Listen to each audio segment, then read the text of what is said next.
je vous retrouve pour une nouvelle vidéo qui sera un suivi lecture mais spécial sur le Pumpkin Autumn Challenge organisé par Guy Mosterier. Je vous mettrai en barre d'infos le lien de ma vidéo pâle. Et dans cette vidéo pâle, en fait, vous avez toutes les infos du challenge en barre d'infos. On est le vendredi 7 octobre, il est 19h12, je suis rentrée il n'y a pas si longtemps que ça. Je reviens parce qu'il y a de ça 2 jours, j'ai terminé de lire déjà un livre.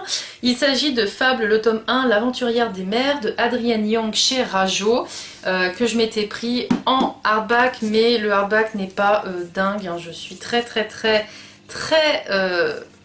déçue. Voilà, c'est juste ça. C'est pas ouf, c'est dommage. Au début, je voulais vous en reparler quand j'aurais été arrivée à la moitié, sauf qu'en fait, il s'est lu super vite ce roman, vraiment, je l'ai dévoré, ça se lit tout seul. Mais c'est pas parce que j'ai lu très vite que j'ai adoré ma lecture. En fait, ici, on suit Fab, qui est donc la jeune femme qu'on voit en fait sur la couverture. C'est une jeune femme en fait qui a été abandonnée sur une plage par son père. Son père en fait, il dirige plusieurs navires, c'est un commerçant. Le navire de son père a sombré lors d'une tempête et elle a perdu sa mère et donc elle n'a plus que son père, mais son père va l'abandonner. Et Fab, elle va devoir très jeune se débrouiller pour survivre, donc elle va devenir une plongeuse, c'est-à-dire en fait qu'elle plonge dans les récifs pour trouver des pierres et les revendre à des marchands pour pouvoir se nourrir et obtenir de l'argent qui s'appelle des cuivrons. Et son but, c'est de récolter un maximum de cuivrons pour pouvoir payer un trajet et rejoindre la ville de Serros où vit son père, puisqu'elle veut en fait lui prouver qu'elle est toujours vivante et qu'elle s'est débrouillée par elle-même et lui montrer en fait qu'il n'aurait jamais dû l'abandonner. Donc on va suivre Fable dans cette péripétie, il va y avoir une petite romance qui va apparaître mais qui n'apporte rien et honnêtement j'ai pas éprouvé d'émotion face à ça. Je n'ai pas du tout eu d'attachement pour les personnages, j'ai trouvé en fait que c'était un roman plus contemplatif qu'autre chose, il n'y a pas d'action, pour moi il n'y a pas d'action, c'est ce qui est vraiment le point faible pour moi, parce qu'en revanche la plume de l'autrice c'est vraiment sympa. Elle a une façon et une facilité à nous décrire les émotions des personnages et surtout l'environnement qui les entoure. Je veux dire, j'avais vraiment l'impression de sentir la chaleur du soleil sur ma peau, d'avoir les mains toutes fripées, d'avoir été dans la mer. Voilà, quand elle a la bouche sèche parce qu'elle a soif, j'avais l'impression d'avoir soif aussi. Il y a une façon de décrire l'environnement de cet univers qui est vraiment très bien amené, très bien écrit. Franchement, l'autrice là-dessus, je lui tire mon chapeau parce que je pense que c'est pour ça en fait aussi qu'il a lu vite, c'est que c'était très bien écrit. Mais pour moi, je me suis ennuyée, il manquait d'action. En fait, j'avais trop d'attentes. Je sais pas pourquoi, quand j'ai vu la couverture avec en plus un bateau, je m'attendais plus à un récit un peu à la Pirates des Caraïbes avec des pirates, avec... alors, il y a des commerçants et des voleurs, hein, mais vraiment des pirates ou alors... un coffret maudit ou un peu une touche de fantaisie et finalement non. C'est vraiment un récit où on suit une jeune femme qui vit un deuil, qui essaye de retrouver sa famille, qui essaye d'avoir sa propre famille, qui va tisser des liens d'amitié et d'amour, qui va être déçue par la vie, qui va se rendre compte que les gens peuvent être méchants, qui montre un peu aussi une indépendance. Voilà, c'est un récit où on suit un personnage, mais ce n'est pas un récit d'action sur des bateaux, des navires, des pirates, etc. Après, la fin du tome 1 est amenée de manière à faire comprendre que ça va bouger, mais ça bouge trop tard pour moi, pour le coup, parce que j'ai bien aimé cette lecture, mais elle m'a pas laissé un souvenir impérissable et je ne lirai pas la suite, parce que j'ai pas envie de savoir ce qui va se passer. Même si la fin elle est bien tournée, on a envie, on se dit pourquoi pas. Non, parce que quand je fais le point sur ma lecture, j'ai pas accroché au personnage, voilà, c'était sympa, mais sans plus. Donc forcément, je lui mets la note de 3 sur 5, je me débarrasserai de ce tome 1 très prochainement, parce que je vais pas le garder dans ma bibliothèque, et du coup, ça s'arrêtera là pour moi. Après, par contre, je ne me ferme pas la porte avec cette autrice, parce que j'ai vraiment bien aimé sa plume, donc j'ai envie quand même de découvrir, pourquoi pas, d'autres romans d'elle. Et par rapport à ce roman, il allait dans le menu, parce que je n'ai pas en tête, il allait dans le menu Automne frissonnant, et c'était dans la catégorie le portrait du mal, puisque c'était une couverture où on affiche un visage, qui peut être sinistre ou pas, mais en tout cas il y a un visage, donc c'était là-dedans. Ensuite, concernant ma lecture en cours, que je lis finalement en lecture commune avec Fanny, qui n'était pas prévue dans le Pumpkin Autumn Challenge, mais que je remplace avec un autre livre.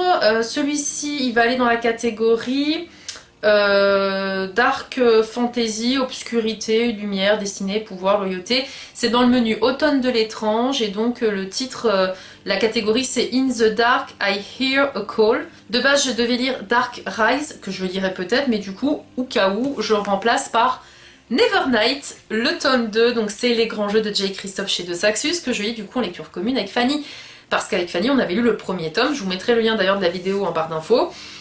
Et je suis trop contente de lire ce second tome parce que gros coup de cœur sur le premier tome, un truc de dingue. C'est un univers, faut pas le remettre entre toutes les mains, hein, surtout pas des plus jeunes, parce que on est quand même sur une histoire assez sombre. Hein. Pour vous faire un petit résumé du tome 1 sans spoil, on suit Mia, qui est en fait la jeune femme qu'on voit sur cette photo. Elle est accompagnée d'une ombre chat, on l'appelle le non-chat. Donc c'est une ombre qui ressemble à un chat, clairement. C'est quelque chose de particulier que je ne dirai pas pour pas spoiler. Mais en tout cas, c'est un élément, une personne, je sais pas comment dire, mais un truc qui absorbe sa peur. Et donc Mia, quand elle est avec cette ombre chat, elle est invincible et son objectif c'est d'atteindre l'église rouge pour devenir une meurtrière parce qu'elle veut venger les personnes qui ont assassiné sa famille. Et donc elle se fait aider d'un shahid qui est là pour la former, l'aider à devenir une experte de tueuse. Et le tome 1, ça tournait vraiment entre son personnage qu'on découvre, sa façon d'utiliser ses pouvoirs, parce qu'elle a des pouvoirs quelque part, et comment elle va atteindre cette église rouge et quelles sont un petit peu les coutumes pour entrer dans cette école de meurtriers. Sachant que moi ça m'a fait un peu penser à Harry Potter parce qu'il y avait des cours exprès pour devenir des experts tueurs, enfin voilà, ça me faisait un peu penser à Harry Potter mais en version beaucoup plus sombre et à ne pas remettre entre les mains des plus jeunes parce qu'on a quand même des scènes de sexe très détaillées, du langage vulgaire et de la torture, du sang, enfin voilà, c'est très très bien détaillé. Mais c'est ce que j'aime parce que c'est assez dark et j'aime ça. Et là du coup bah j'ai commencé le tome 2 hier et là vu qu'on est en week-end et que je n'ai rien prévu du week-end parce que j'ai vraiment envie de me reposer, je suis claquée en ce moment, je vais me poser et le bouquiner. Hier j'ai lu déjà 78 pages et ça commence dès le début assez fort. Hein. On a déjà une scène au début où j'étais là... Oh, c'est glauque quand même, il est un peu vicelard quand même, J. Christophe, dans sa manière d'écrire, parce qu'il nous met des scènes... au début tu dis ouh, puis d'un coup tu dis oh, enfin voilà, c'est très spécial, mais franchement moi je suis sur mon petit nuage parce que j'adore ce genre d'univers-là. J'ai le tome 3 qui est déjà dans ma palle.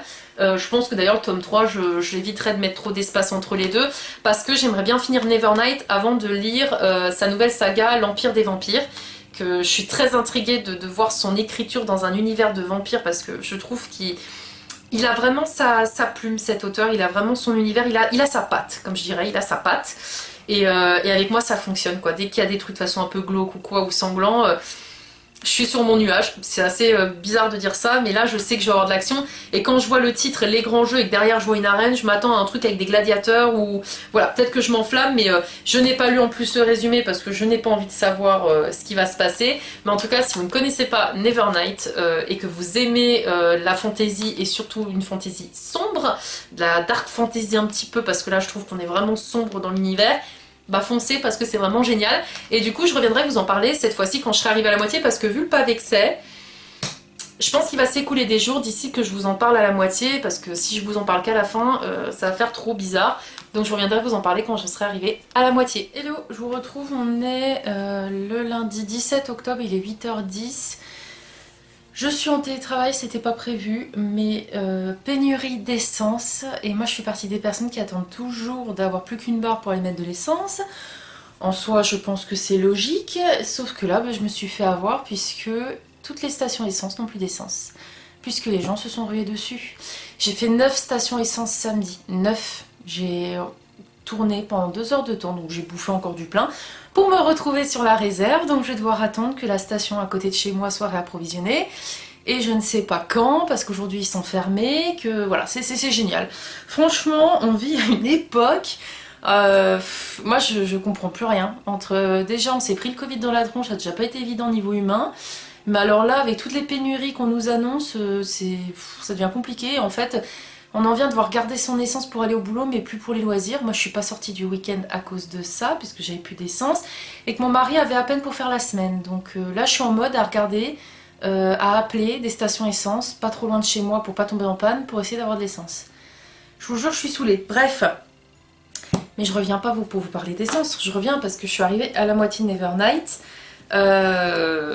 J'ai cassé le dos. Voilà, bon c'est pas grave, tant pis. Au moins on sait que je l'ai utilisé, mais ça me ferait chier de pas pouvoir le lire directement dans le bouquin. Le tome 1 j'avais pas cassé parce que je l'ai lu beaucoup en e-book parce que j'étais en déplacement sur Paris à cette période. Donc du coup voilà, j'ai pas encore fait mon point avec Fanny parce qu'en fait Fanny, elle a pas pu avancer comme elle voulait parce que elle finit le boulot, elle est crevée, enfin il y a eu plein de trucs. Et du coup je lui ai dit écoute moi je l'avance puis on fera le point quand on peut, mais du coup c'est vrai que je l'ai pas mal avancé. Il se lit vraiment vraiment bien. On a beaucoup de notes en bas de page où l'auteur nous donne soit des précisions sur son univers, soit alors clairement on se fout de notre tronche. Surtout là dans ce tome 2 il y a eu un passage où j'ai lu la petite note comme ça et j'ai dit ok il est en train de se foutre de notre tronche, mais c'est vrai que le tome 1 je lisais beaucoup les notes et ça m'avait pas apporté non plus des 100 et des 1000. Par contre là dans ce tome 2 je ne les lis pas toutes, en fait je les lis quand il y a un terme ou alors quand il parle d'un endroit et que son histoire détaillée ne me suffit pas, et du coup je lis le bas de la page. Mais je lis pas tous les bas de page parce que je vous jure que sinon vous mettez un mois voire deux à lire ce bouquin. Dans ce tome 2 on est à deux temps différents. Ça se sépare par la typographie en fait du texte. Ce qui est en italique revient à un moment passé et quand c'est écrit normal c'est actualité. Je vous cache pas qu'au début ça m'a un peu perturbée avec ce tome 2 parce que on faisait beaucoup d'allers-retours et j'avais du mal à comprendre, et de mémoire on commençait avec le passé donc c'était assez bizarre. On espère avec Fanny qu'à un moment donné quand même ça va se rejoindre parce que c'est une gymnastique, c'est pas évident, mais ça s'explique en fait, on comprend mieux pourquoi elle en est à ce point là aujourd'hui. Et pourquoi il s'appelle les grands jeux et qu'on voit une arène derrière, c'est parce qu'on va être avec des gladiateurs, mais qu'on appelle des gladiati. Et on a Mia en fait qui essaie d'intégrer ces grands jeux, toujours pareil pour se venger de ce qui est arrivé à sa famille, donc pour tuer des personnes qui sont responsables de la mort de sa famille. Et j'avoue je suis intriguée par ces jeux, il y a déjà eu un combat et je l'ai trouvé très sympa. Surtout la manière dont Mia se bat, c'est franchement cette fille c'est une warrior quoi. Donc j'ai hâte de voir ce tome 2 avec les gladiati, hein, donc les fameux gladiateurs, de voir comment ça va se passer, mais franchement il y a toujours beaucoup d'actions, de retournements de situation, de choses qu'on ne voit pas venir. Ce que j'aime bien aussi c'est qu'on pourrait croire que Mia réussit toujours tout, qu'elle est parfaite, et pas du tout. Elle se mord plus d'une fois la poussière parce qu'elle se loupe sur certaines choses. Et c'est pour ça, voilà, je trouve que c'est une saga qui est géniale, moi j'adore. J'ai le tome 3 en plus qui est dans ma palle, mais je n'enchaînerai pas parce que ça fait quand même toujours des grosses briques, hein.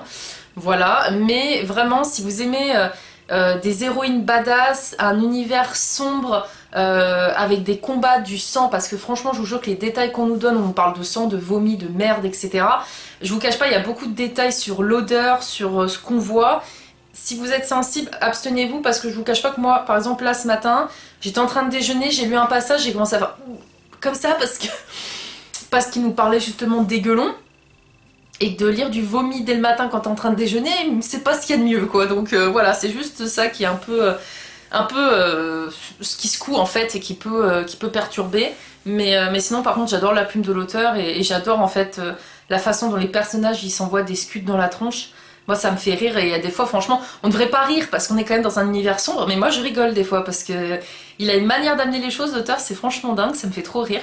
Donc je reviendrai vous en parler quand je l'aurai terminé. Hello, je vous retrouve, on est le vendredi 28 octobre, il est 9h50. Ça me fait bizarre parce qu'en fait je suis en congé, mais en congé très courte durée parce qu'en fait j'ai terminé ça y est dans mon ancienne entreprise de travail où j'y suis restée pendant 4 ans, et là j'attaque le 2 novembre dans une toute nouvelle entreprise, donc je reste sur le même métier que je fais déjà actuellement, mais je change complètement de structure et voilà, du coup je suis toute excitée à l'idée de changer d'entreprise, ça me fait vraiment bizarre, et là du coup bah Je ne travaille plus juste ce petit week-end. D'ailleurs, on part ce soir avec mon mari à Rome pour un petit week-end de 3-4 jours. Ça va me faire une petite coupure, c'est mon cadeau d'anniversaire, donc je suis trop contente. Et je ne viens pas pour vous parler de tout ça, mais bon, au moins vous savez un petit peu où j'en suis, parce que c'est vrai que j'en avais peut-être pas forcément trop parlé, mais voilà, du coup j'ai changé d'entreprise. Ça a été assez émouvant les départs, parce que après c'était un choix, mais ça fait toujours bizarre de quitter des collègues avec qui on s'entend très bien. Mais c'est une nouvelle aventure, donc j'ai trop hâte. En plus, une société qui font des produits qui me plaisent, qui me correspondent complètement, alors que l'entreprise où j'étais avant, en fait, c'était pas forcément mon univers, je n'y connaissais rien. Après, bon, les ressources humaines, on n'a pas besoin forcément de trop connaître le produit, l'important c'est de connaître les personnes, mais c'est vrai que là je vais dans une entreprise où vraiment les produits ça me plaît, enfin, c'est une entreprise en plus que je visais pour travailler un jour ou l'autre, donc là d'avoir été prise, je suis trop contente. Je reviens pour vous parler d'une lecture en cours que je suis en train de faire, mais c'est une lecture audio. En fait, j'ai eu envie de tester Audible, puisque par contre avec la nouvelle entreprise, ça me rajoute un petit peu en route, et déjà que je faisais déjà un petit peu de route avant, je me suis dit que ça serait l'occasion en fait d'avancer sur mes lectures en écoutant des livres audio. Sachant que pour le moment, je me suis dit, je vais juste prendre des livres audio en fait de wishlist qui me tentent, mais que j'ai pas forcément envie d'avoir en papier, ou en tout cas que la lecture audio va m'apporter vraiment un plus. Exemple des thrillers, peut-être des romances, etc. En tout cas, vraiment la lecture, de l'entendre, ça m'apporte quelque chose. Après, peut-être que je prendrai aussi des livres de ma part, mais bon, je me dis, ça m'embête un petit peu de payer pour racheter le livre mais en version audio alors que je l'ai en papier. Voilà, je sais pas si vous voyez ce que je veux dire, mais j'ai déjà le cas pour un que je pense, par exemple Outlander, le tome 1 qui est énorme et que je n'arrive pas à me lancer dedans. Bah peut-être que je vais me le tester plutôt en livre audio, et ça me servira de leçon pour certains livres de les lire plutôt en livre audio. J'en ai profité, d'ailleurs c'en est un qui peut rentrer dans le menu automne douceur de vivre pour la maison Slangsters, j'arrive pas bien à prononcer, où c'était justement livre audio, série audio ou podcast, donc comme ça je peux le caler là-dedans. Donc c'est The Missing Obsession de Angèle Arekin. C'est une histoire qui me tentait énormément parce qu'en fait c'est une dark romance.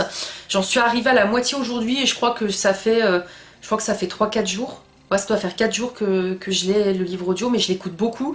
Je l'écoute sur la route, je l'écoute en me préparant le matin, je l'écoute quand je prends ma douche, je l'écoute quand je fais mon ménage, la cuisine, enfin voilà, je l'écoute pas mal, hein. C'est vrai que je fais plus que l'écouter sur la route, et j'ai suivi assez le conseil de Fanny de prendre un livre audio qui dépasse bien les 8 heures pour que ça me tienne un peu plus longtemps. Mais là en plus avec le compte de mon mari, j'ai 2 mois gratuits, donc, et celui-ci ne faisait pas partie d'un crédit audio utilisé, mais c'était une exclusivité, donc en gros il est gratuit quoi en fait, hein, ça me bouffe même pas un de mes 2 crédits quoi. Donc vu que ça faisait longtemps qu'il me tentait, je l'ai pris. C'est une dark romance. Je n'ai jamais vraiment lu de dark romance, ou alors c'était avec un peu des créatures fantastiques. Je pense notamment à l'histoire avec les vampires de chez Hugo Roman que j'avais trouvé très spéciale. Là du coup je me suis dit tiens je vais lire celle-ci. En fait on suit l'histoire de Faustine, qui est une jeune femme qui du jour au lendemain se réveille dans une cellule, elle est entre 4 murs, la cellule est assez humide, elle a un lit, elle a un petit bac pour se laver, enfin voilà, elle a le minimum syndical, et elle est habillée en tenue d'une petite nuisette, enfin voilà, ça n'augure rien de bon. Et il y a un homme qui porte un masque Anonymous, qui vient souvent lui rendre visite et qui lui fait comprendre que il l'a enfermée pour qu'elle expie ses péchés. C'est vraiment un personnage lugubre, sombre, qui a beaucoup tendance à lui renvoyer dans la tronche tous ses défauts, tout ce qu'elle a pu louper dans sa vie, et on comprend assez rapidement que Faustine en fait sous ses airs d'ange ou de femme parfaite cache de sombres secrets, se fait du mal quelque part, et en fait cet individu qui l'a kidnappée veut la sauver, est fou amoureux d'elle. Il est assez dérangeant dans sa manière d'être parce qu'on sent qu'en plus il est très attiré par elle physiquement, il a envie de la toucher, il a besoin de la sentir, etc. Donc on sent que le mec il veut coucher avec elle, et ça fait flipper parce que elle est vulnérable, elle n'a rien pour se défendre, elle est face à un homme qu'elle ne connaît pas, mais elle trouve qu'il a une voix qui ressemble à quelqu'un qu'elle connaît. Tout le long de l'histoire, elle est assez comme ça. Enfin, en tout cas, là, la moitié, j'en suis arrivée à la moitié, il se passe beaucoup de choses. Pourtant, c'est un huis clos, donc moi j'avais un petit peu peur à la longue de trouver que ça traînait, que je commençais à en avoir marre ou quoi. Bah non, il y a quand même des rebondissements. Après, je trouve qu'il y a des répétitions quand même dans leurs échanges. Il y a des fois où c'est trop ressemblant à d'autres scènes qu'on a pu entendre ou lire pour vous si vous lisez le roman. Mais par contre, j'aime beaucoup la plume de l'autrice. Elle est assez poétique, même si il y a certains points où je me dis c'est impossible que des personnes parlent comme ça. Qu'encore peut-être un des deux personnages soit assez à utiliser des termes très poétiques, très romanciers, oui, peut-être, il y a des personnes qui s'expriment comme ça.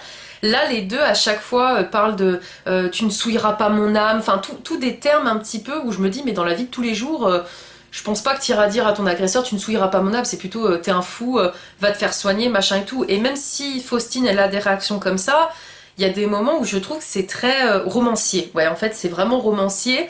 Et c'est ce côté-là qui fait qu'après, je me dis, ça dénature un peu le récit. On croirait pas que c'est réel du coup. Mais pourtant, il y a vraiment des personnes, ça leur arrive des choses aussi horribles. Et par contre, ce que j'aime énormément dans cette histoire, c'est... alors, je m'attache pas forcément ni à Faustine, ni à son ravisseur. J'ai pas forcément d'émotion pour eux. Par contre, je trouve qu'il y a un raisonnement qu'apporte l'autrice au niveau du personnage féminin, donc Faustine qui est kidnappée, qui est assez bien exploité parce qu'il y a un moment donné où donc déjà, elle n'a plus la notion de depuis combien de temps elle a été kidnappée et enfermée. Donc au début, elle se dit jour 1, jour 2, nuit 1, nuit 2. Puis après, c'est jour de croix parce que elle a plus la notion du temps. Ça y est, c'est fini. Elle sait plus si ça fait 2 semaines, 1 mois qu'elle est enfermée ou même déjà plus. Parce qu'elle n'a pas d'horloge, elle n'a rien pour s'en rendre compte.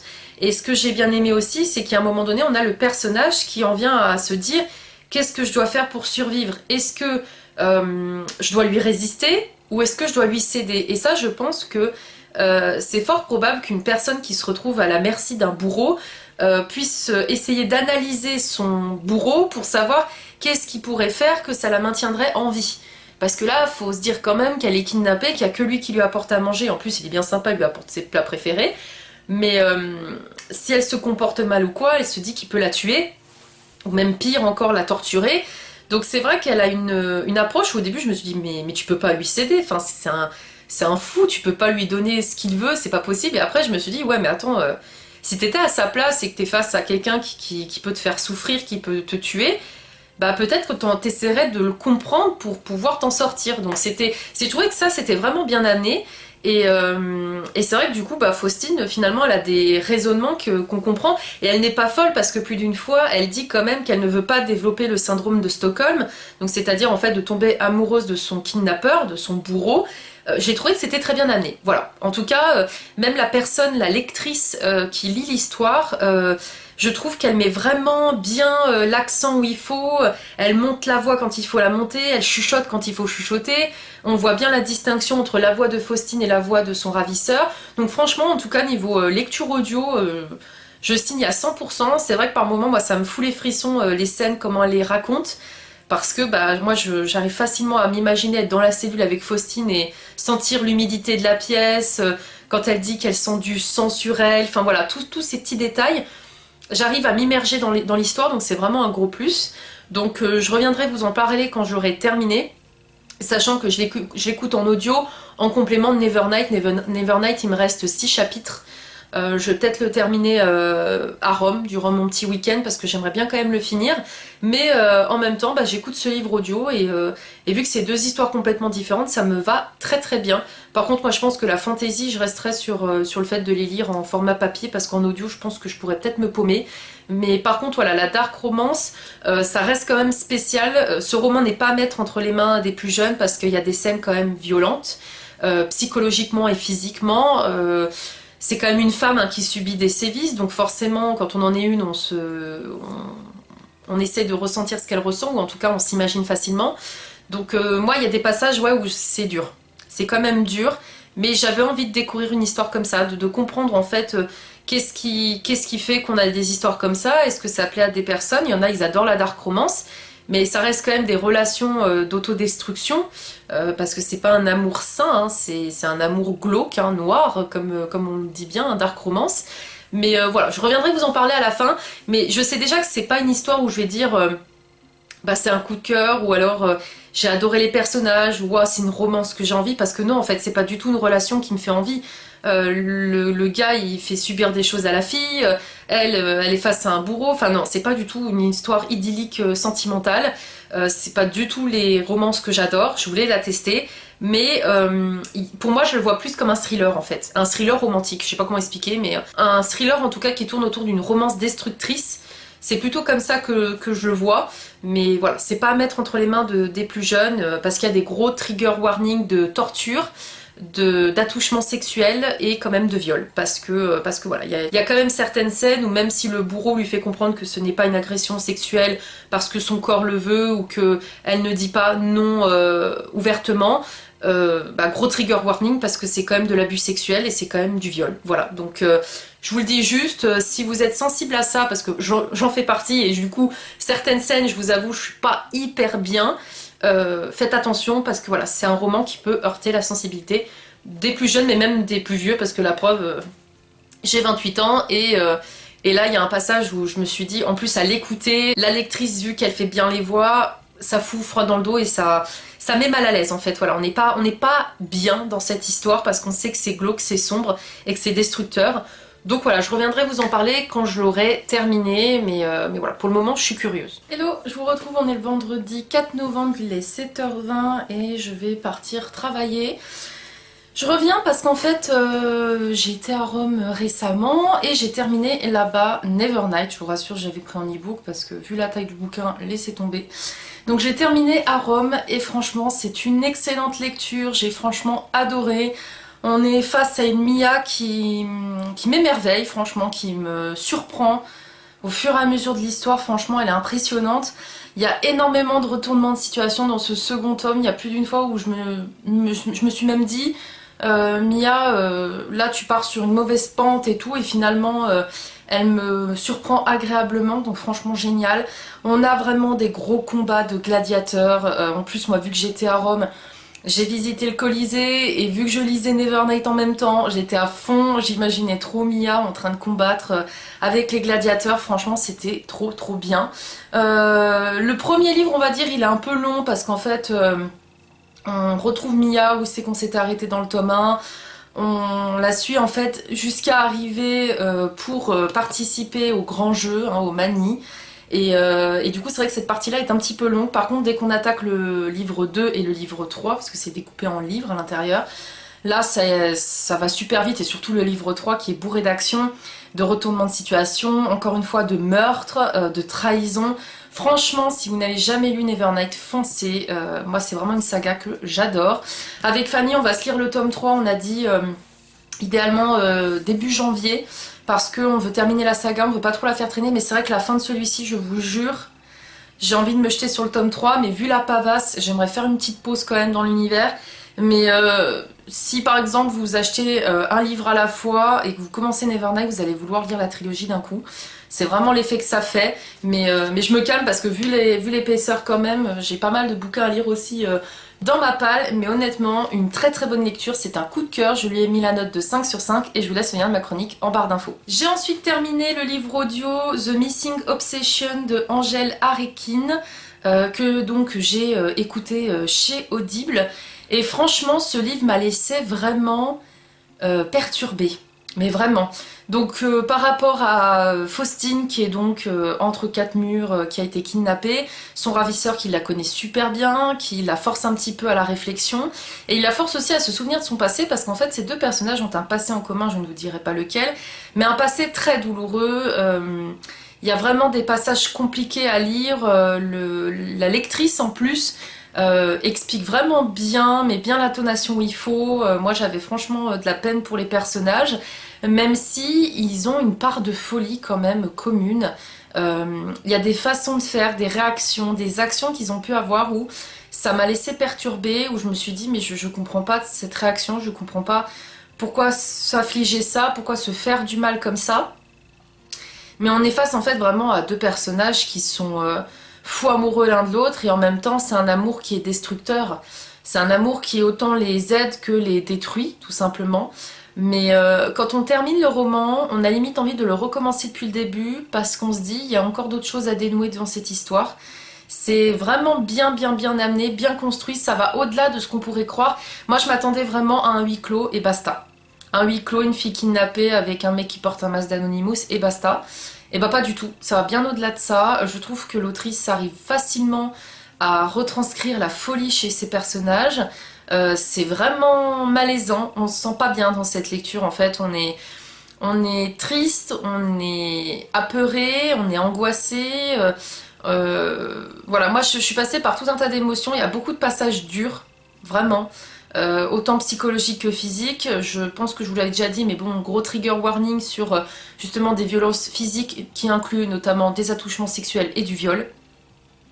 Donc si vous êtes fragile, sensible à ces sujets-là, attention parce que c'est décrit, c'est très bien décrit en fait. Hein, l'autrice décrit très bien les sentiments, très bien les caresses, etc. Et par contre, comme je vous le disais déjà dans le précédent point, mon seul petit bémol, c'est que j'ai adoré la plume de l'autrice qui est très poétique, mais dans les échanges en fait entre les deux protagonistes, j'ai trouvé que c'était pas assez proche de la réalité. On a l'impression qu'il nous citait limite du Baudelaire ou j'en sais rien, et du coup c'était pas assez proche de la réalité. Mais c'était ma première dark romance. J'ai quand même apprécié ma lecture. C'est juste que c'est très spécial et que je ne dirais pas que c'est un genre que j'affectionne en fait. Parce que autant voilà, je vais lire un thriller, je sais que ça va être glauque, je sais que ça va être sombre, j'ai pas à m'attacher au personnage. Une dark romance, en fait, on sait qu'il va y avoir une histoire d'amour, et moi j'adore les histoires d'amour, j'adore les romances, mais on sait que ça va pas être sain, on sait que ça va être glauque, on sait que ça va être sombre, ou qu'il va y avoir des blessures, et du coup, moi je sais que ça m'a mis mal à l'aise. Il y a eu pas mal de passages que j'écoutais, et je me disais, je me sens pas bien quand j'écoute, ça me brasse, ou ça m'attriste, enfin voilà, j'étais pas... C'est pas le monde des bisounours, hein. C'est vraiment pas le monde des bisounours. Après, je comprends l'engouement qu'il y a eu autour de ce roman parce que il est vraiment très bien écrit, franchement. Moi, je pense que je vais lire d'autres romans de cette autrice parce qu'elle en a fait pas mal d'autres et que j'ai beaucoup aimé sa plume et je pense que je lirai en audio si c'est la même lectrice parce que j'ai beaucoup apprécié sa voix. C'est un livre spécial, pas à mettre entre les mains de tout le monde. Après, si vous aimez les dark romans, je pense qu'elle vous plaira parce que pour moi, je trouve qu'elle est très bien construite. Même s'il y a certaines choses où je me dis c'est limite incohérent ou c'est dingue que ça puisse passer, mais je pense que certaines personnes dans la folie peuvent vraiment réagir comme ça. Parce que je n'y connais rien, mais je pense que l'autrice est quand même un minimum renseignée parce que elle aborde quand même des termes de maladie mentale, de choses comme ça.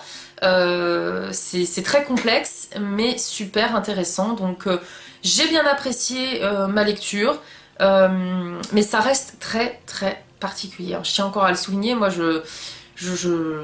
ça m'a vraiment perturbée comme histoire. Mais je lui ai mis la note de 3 sur 5 et je vous laisse le lien de ma chronique en barre d'infos. Cette vidéo est maintenant terminée, j'espère qu'elle vous aura plu. N'hésitez pas du coup à me dire si vous avez lu l'un des romans que je vous ai présentés, est-ce que vous les avez appréciés ou non, est-ce qu'il y a des romans du coup que je vous ai donné envie de découvrir, je l'espère.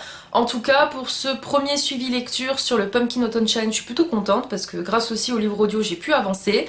Et vous en aurez un deuxième qui arrivera prochainement parce que j'ai envie de faire encore d'autres un peu lectures du Pumpkin Autumn Challenge avant d'enchaîner avec des lectures de Noël. Et sur ce, eh bien, je vous dis à très vite pour de prochaines vidéos. Salut!